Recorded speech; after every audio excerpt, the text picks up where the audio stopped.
ఆ 2 చెక్కలు ఓ శవం 3 మేకులు, ఓ శవం 2 చెక్కలు 3 మేకులు, దాన్ని ఫాలో అయ్యే వాళ్ళంతా బోకులు.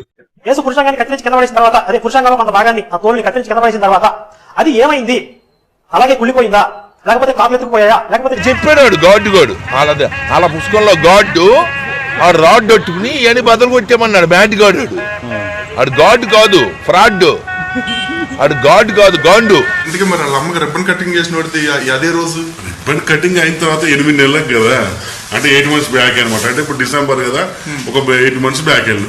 అది కాదు, రిబ్బన్ కటింగ్ చేసిన బ్యాచ్ ఎవరు? రోమన్ సైనికుడు. రోమన్ సైనికుడు మరి ఇంకెవరున్నారు మరి? చాలా మంది వస్తున్నారు మేమున్నాం అని. హమారా అన్నగారు, కుమార్ అన్నగారు రోమన్ సైనికుడు నేనే అని ఒప్పుకున్న వారికి ₹1,00,000 బహుమతి ఇస్తా. తమ్ముడు నువ్వు అలా ఒప్పుకుంటే నీకు ఒక 100 కోట్లు కావాలి పంచాలంటే. అంతమంది వస్తారు ముందుకి. అన్నలు నేను రాత్రికి గుడాల పండుగలలో మిస్ తో కిస్ చేద్దామని అనుకుంటున్నా.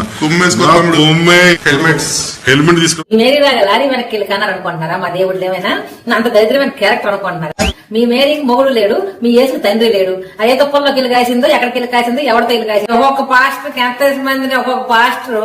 ఎంత మందిని మెయింటైన్ చేస్తున్నారో తెలుసా? కొంతమంది పరిమాణాలు ఉల్లంఘలు మూడలు ఉన్నారు కదా, వీళ్ళు కొంతమంది ఇల్లు పనులు చేసుకోలేక వాడిపోక ముందే నన్ను వాడుకో. ఇప్పుడు దాకా నిన్న ఒక క్లారిటీ ఇచ్చా, ఇప్పుడు సభాముఖంగా మళ్ళీ క్లారిటీ ఇవ్వాల్సింది ఏంటంటే, యేసుకి ఎప్పుడు 3 మేకులు కొట్టారంటారు. ఆ 3 మేకుల పేర్లు ఏంటో తెలుసా? అందులో 2 మేకుల పేర్లు ఇక్కడ 2 మేత్రమే. కనిపించిన 3వ మేకే భాస్కర్ కిల్లి. సూపర్. అంటే మరి ఇక్కడ కళ్యాణ్ కుమార్ ఏంటో అవి కాళ్ళ కొట్టిన మేక, అది చెక్క అనుకోపోయి చెక్క 2 చెక్కలు వేశారు కదా, అంటే నీ మీద కొట్టేశారు. ఇదేంటి దారుణం? ఆ 2 చెక్కలు మరి అంటే ఆయనతో పాటు ఈయన కూడా కలిపి కొట్టేశారు. మీరు ఏం మాట్లాడుతున్నారు? లాజిక్ మిస్ అయ్యారు మీరు. సరే, ఎనీవేస్ ఇట్స్ ఓకే. జాగ్రత్తగా గుర్తుపెట్టుకోండి.